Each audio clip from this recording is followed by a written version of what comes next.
नमस्कार दोस्तों, आपके अपने YouTube channel Arbaaz for guide में स्वागत है। आज मैं आपके सामने एक नया टॉपिक लेकर फिर से हाजिर हूं, जिसका नाम है EVGC educational vocational guidance and counselling. इसका पूरा सिलेबस मैं आपको कवर करा रहा हूं धीरे धीरे।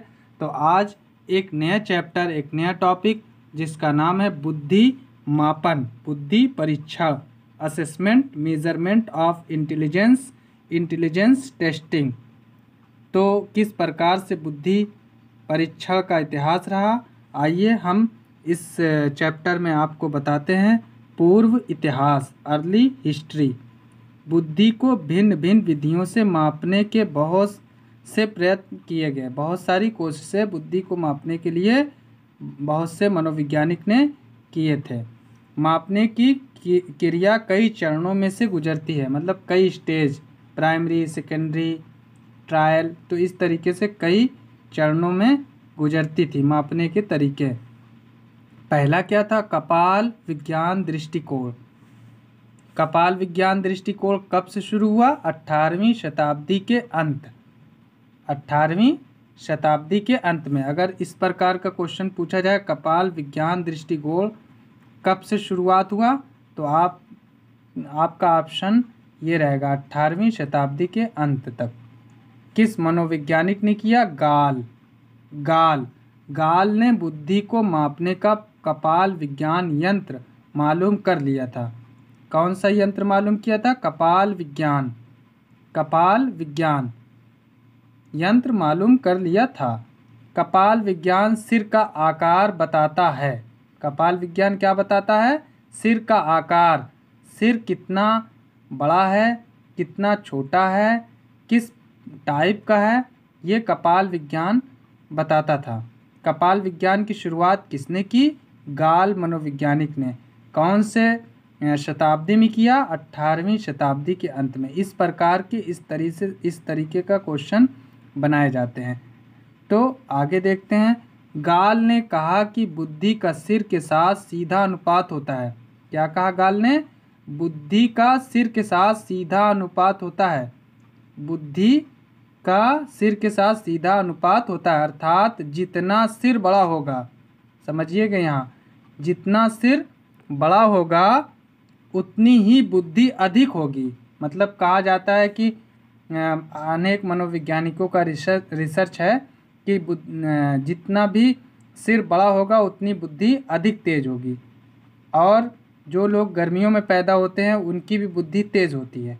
ये हम नहीं कह रहे, ये मनोवैज्ञानिक का कहना है। तो यहाँ भी गाल मनोवैज्ञानिक का कहना है।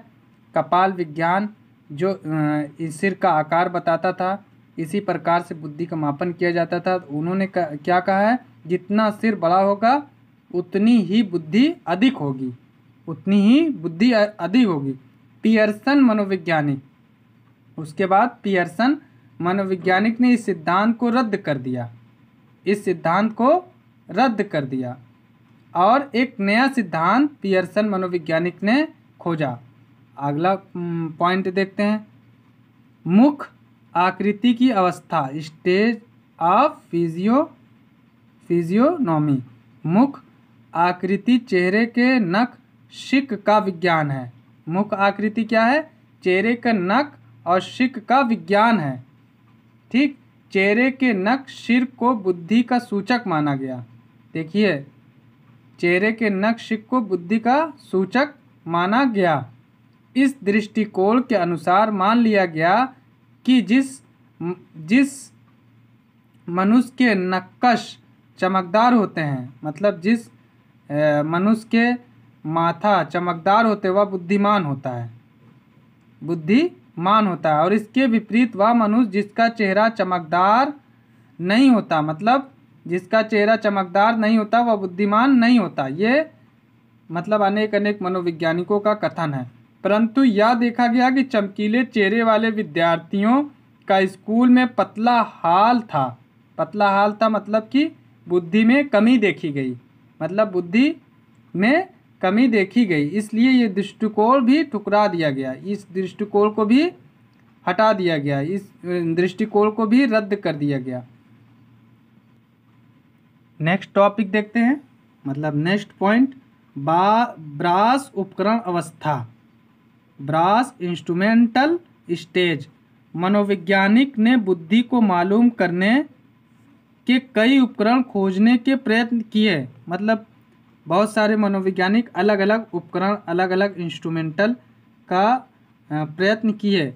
इसलिए बुद्धि को मापने के लिए सबसे पहले संवेदन मापी नामक यंत्र का प्रयोग किया गया। अब ये भी पूछा जा सकता है, सबसे पहले बुद्धि मापने के लिए कौन से यंत्र का प्रयोग किया गया? तो आपका ऑप्शन रहेगा संवेदन मापी नामक यंत्र का प्रयोग किया गया। इस यंत्र की सहायता से मनोवैज्ञानिकों ने त्वचा का माने हमारी त्वचा को संवेदन मापी अंक मालूम किया। उन्होंने मालूम किया जितना संवेदन मापी अंक माने हमारी त्वचा कम होगा उतनी बुद्धि अधिक होगी। यानी जितना संवेदन मापी अंक कम होगा उतनी बुद्धि अधिक होगी। इस दृष्टिकोण को भी रद्द कर दिया गया, क्योंकि त्वचा अंक जो रेजिस्टेंस होता है भिन्न भिन्न व्यक्तियों में भिन्न भिन्न होता है। इसीलिए मतलब हर व्यक्तियों में, हर लोगों में अलग अलग क्या त्वचा अंक रेजिस्टेंस अलग अलग होता है। इसलिए इस सिद्धांत को भी, इस बुद्धि मापनी को भी रद्द कर दिए गए। इसके अतिरिक्त या एक ही व्यक्ति के शरीर में भिन्न भिन्न अंगों में अलग अलग होता है। ठीक, नेक्स्ट पॉइंट 4, भिन्न भिन्न मनोवृत्तियों का मापन, मेजरिंग डिफरेंट फैकल्टीज।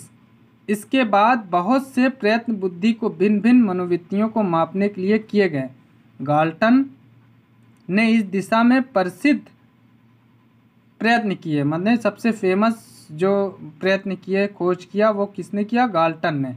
उसे गाल्टन का डंडा कहा, यानी गाल्टन बार, गाल्टन्स बार, तथा गाल्टन की सीटी, गाल्टन विशेष का आविष्कार किया। नेक्स्ट टॉपिक देखते हैं, आधुनिक अवस्था, मॉडर्न स्टेज, इंटेलिजेंस टेस्ट्स। बुद्धि परीक्षणों को इस प्रकार बांटा जा सकता है। व्यक्तिगत परीक्षण माने इंडिविजुअल टेस्ट, सामूहिक परीक्षण। ठीक, का देखते हैं, इंडिविजुअल टेस्ट्स, निजी परीक्षणों में परीक्षक एक समय एक व्यक्ति का परीक्षण लेता है, मतलब इंडिविजुअल। ये परीक्षण दो प्रकार के होते हैं, शाब्दिक व्यक्तिगत बुद्धि परीक्षण, वर्बल इंडिविजुअल इंटेलिजेंस टेस्ट्स। शाब्दिक व्यक्तिगत बुद्धि परीक्षण में भाषा का प्रयोग पर्याप्त रूप में किया जाता है। भाषा का, लैंग्वेज का प्रयोग ज़्यादा किया जाता है, अधिक किया जाता है। कुछ शाब्दिक व्यक्तिगत बुद्धि परीक्षण निम्नलिखित है। पहला है बिने साइमन परीक्षण, बिने साइमन टेस्ट। फ्रांस के प्रसिद्ध मनोवैज्ञानिकों बिने और साइमन ने बुद्धि परीक्षण के क्षेत्र में महत्वपूर्ण कार्य किया। सन 1905 में उन्होंने बुद्धि परीक्षणों की एक स्केल प्रकाशित कराई जो बिने साइमन स्केल के नाम से प्रसिद्ध है, जो आज भी प्रसिद्ध है। बिने साइमन स्केल कौन सी ईयर में हुई? 1905 में। इस स्केल में लगभग 30 कार्य हैं जो क्रमानुसार अत्यंत सरल से अत्यंत जटिल होते जाते हैं।